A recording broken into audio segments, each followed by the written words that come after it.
In 1939, Hitler attacks Poland from the west and Stalin attacks it from the east. Music, so they split the nation between themselves. Janusz, a Polish army officer, has been taken prisoner by the Soviets. They are trying to make him sign a paper stating he is a spy. Because this is untrue, Janusz declines to sign. Just then, the soldiers present Janusz's wife, who has been tormented until she also labels Janusz a spy.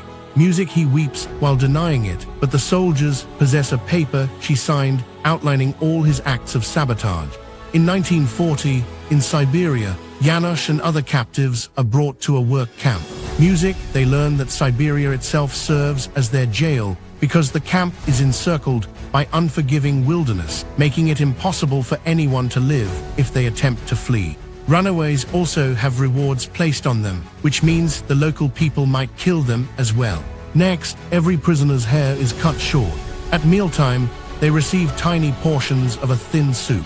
A lot of men experience poor night vision due to a lack of vitamins. Smith accidentally drops some food, and a desperate prisoner attempts to snatch it, but Smith swiftly steps on it to keep it safe. Janusz feels bad for the man and gives him some of his own meal. So Smith tells him off, explaining that being kind could get him killed in this place. After Smith leaves, Kabaev informs Janusz that Smith is an American who was taken prisoner simply for being a foreigner. Janusz reveals he received a 20-year prison term for false spying accusations, and Kabaev clarifies he's an actor who got arrested for portraying an aristocrat in a film. Inside the dormitories, Varka is gambling with cards. Kabaev informs Janusz that these individuals are skilled lawbreakers and the guards allow them to control things in this place, causing everyone to be afraid of them. Other captives were taken as forced laborers. Janusz considers the idea of getting away, but Kabaev tells him it's not possible and cautions him that Stalin has spies and informants everywhere. Right then, Varka requests a jacket from a fellow inmate. When the man attempts to confront him, Varka produces a knife and wounds him. Next, other men grab the guy's sweater and hand it to Varka, who then uses it to settle his debt. As time goes by, Janusz becomes accustomed to the daily life at the camp. The inmates have to pass their days digging or cutting timber in the snow. They receive scant food, and their sleeping arrangements are quite cold. They also don't receive fresh clothing, so one inmate repairs his damaged footwear using candle wax. Music, one evening, Janusz discovers lice in his clothing.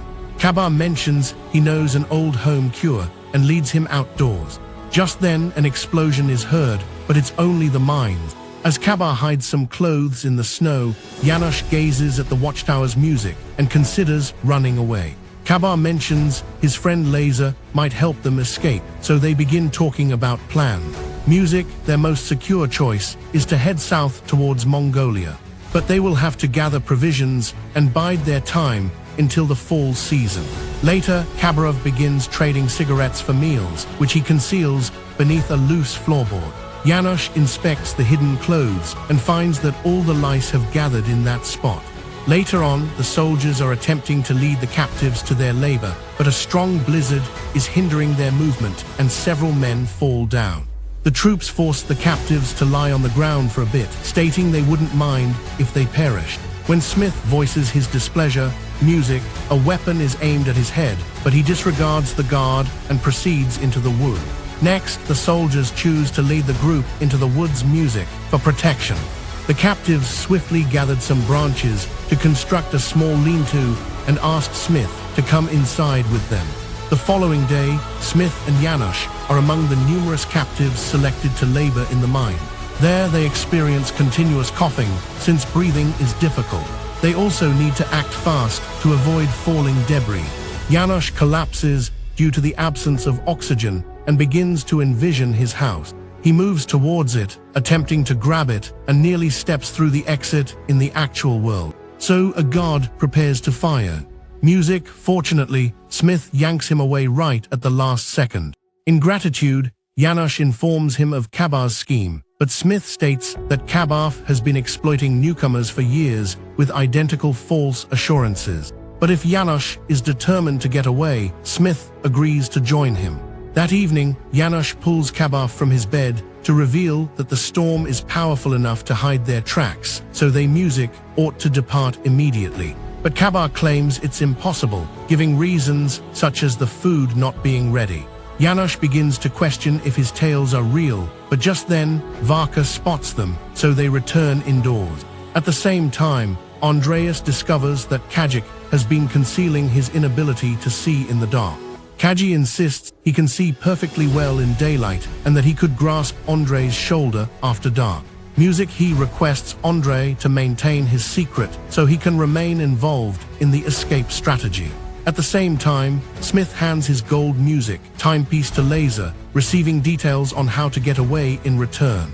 Laser informs them they need to disable the generator, which will provide 10 minutes of darkness for their escape. This needs to happen when the last watch is being swapped. As the group waits for the correct time, Varka unexpectedly attacks János and holds a knife to his throat. He clarifies that he is in debt to the other players and therefore also wishes to get away. János permits him to join solely because he's music being threatened. When the moment arrives, the inmates shut down the generator and snip some wires on the fence to get away. The alarm is sounded right away, but because of the music storm, the guards can't see well and find no trace of their footprint. They go into the woods with their canines, hoping their sense of smell will locate the escapee. The 7 captives are hurrying quickly through the forest.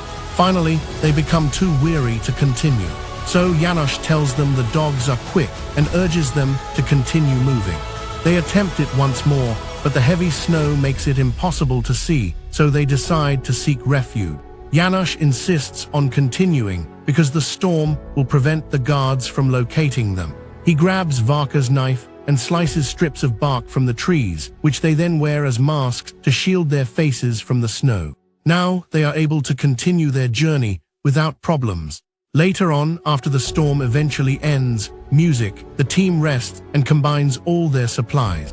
János sees that Varka has on Kabar's coat, so Varka tells them that Kabar nearly turned against them. But Varka succeeded in silencing him and took all his provisions. As their journey resumes, Smith quietly informs János that including Varka was like making a pact with evil. They can hear a distant howling, but it's just wolves. Time begins to go by, and János leads the group by observing the moss and the sun's position for their path. Varka is quite impressed and vows to always keep him safe. During their next rest, János clarifies that they still need 3 or 4 weeks to reach the nearby lake. With just a week's worth of food remaining, they will need to catch her some fish. Varka wishes to steal from farms, but the rest of the group declines. At the same time, Kajic searches for wood, but darkness falls, so his vision leaves him and he becomes lost. He begins to roam as he searches for the path back to camp. But the low temperature makes him see things that aren't there. He notices his former instructor beside him and a town in the distance, believing they had finally arrived. When the rest of the group eventually locates him, they are heartbroken to discover that Kajic has succumbed to the cold, only a short distance from their camp. The team lays him to rest and offers some remark, even though Varka irritates everyone by mentioning that they now have one less person to feed. Several weeks later, the men are so hungry that they're catching insects and taking eggs from bird nests. They are too tired to continue, so they find refuge in a cave where Tomas begins sketching on the walls to maintain his composure. Later that night, Varka questions János about who will pass away first and says things that suggest eating human flesh. All of a sudden, they hear a sound and find some wolves eating a deceased creature.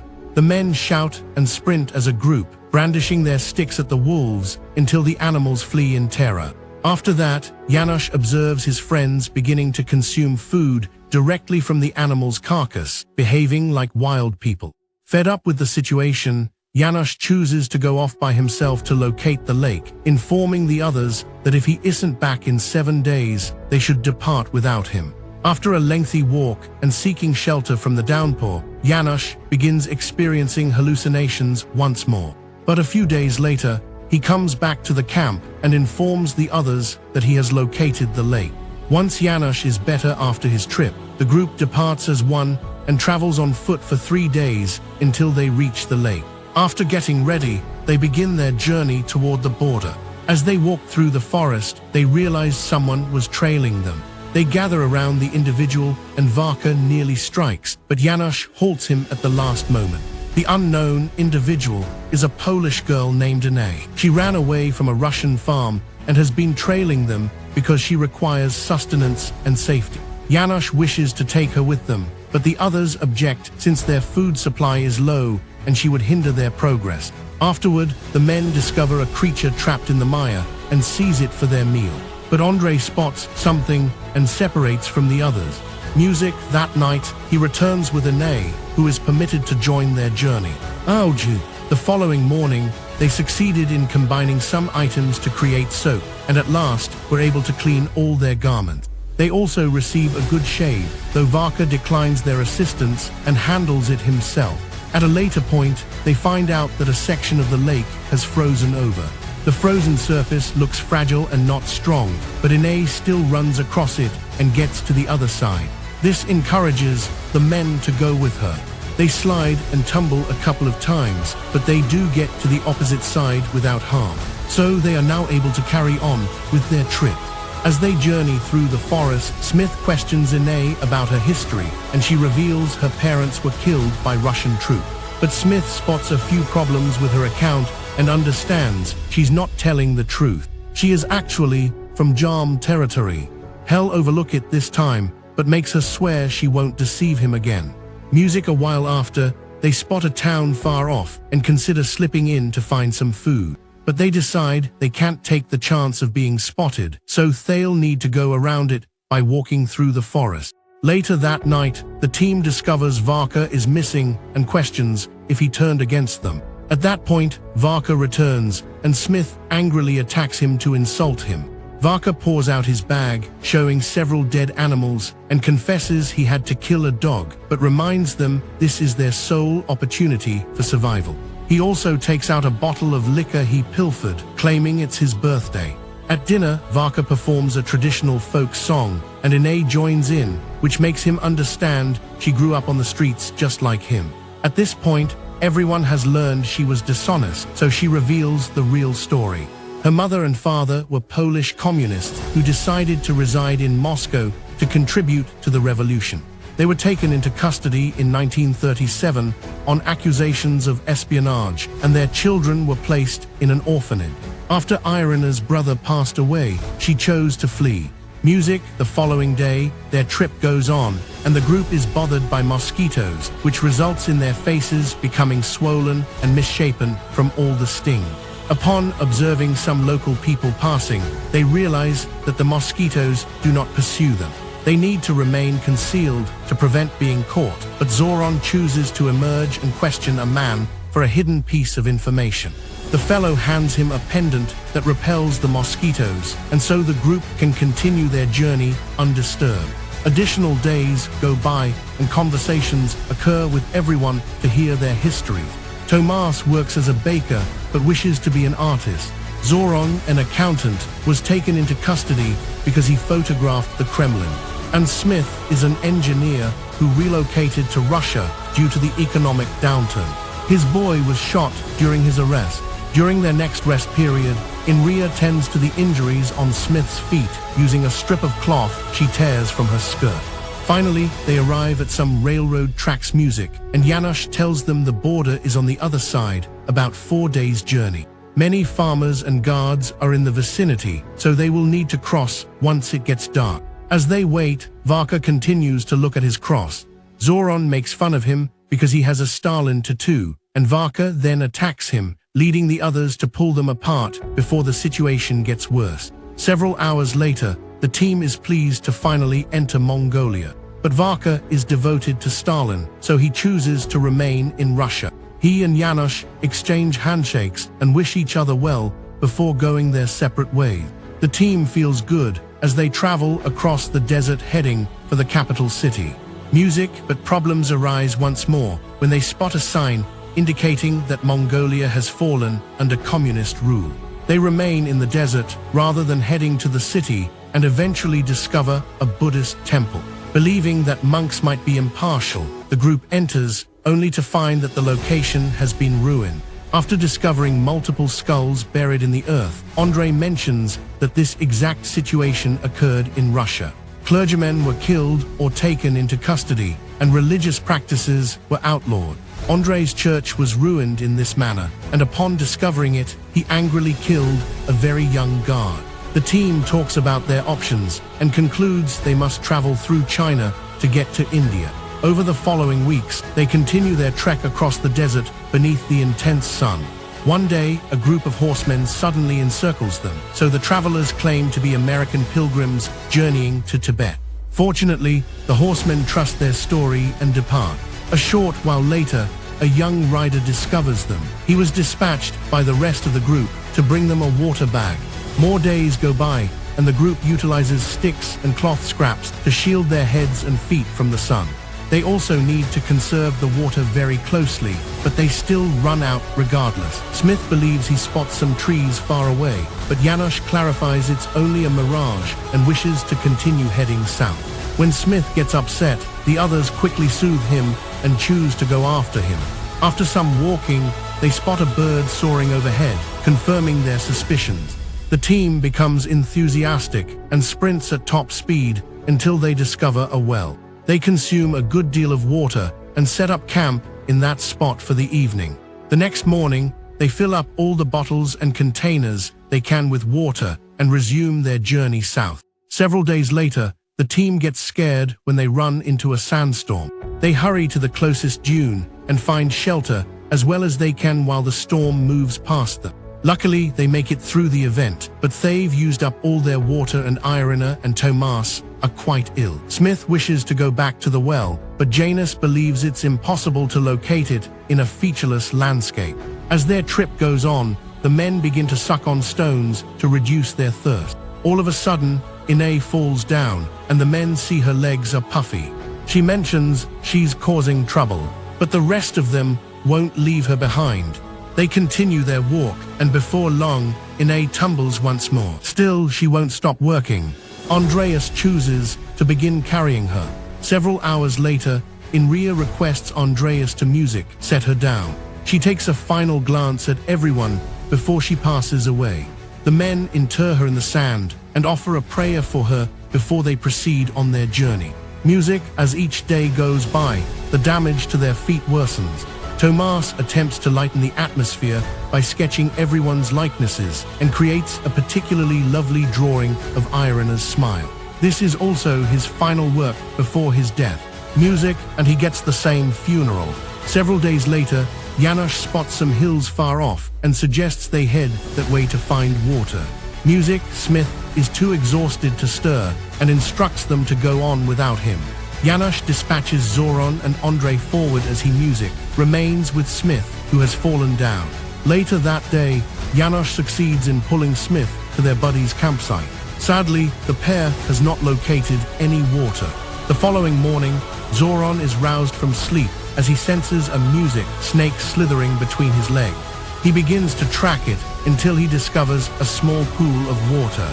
Music, the men recline to drink from the water and give some to Smith because he is unable to move. After that, they slay the serpent and prepare it for their midday meal. During their meal, Andrei's tooth falls out. That evening, Smith informs Janusz that they ought to abandon him and states this is his penalty for what occurred to his son. But Janusz won't leave him and talks about his wish to be with his wife once more.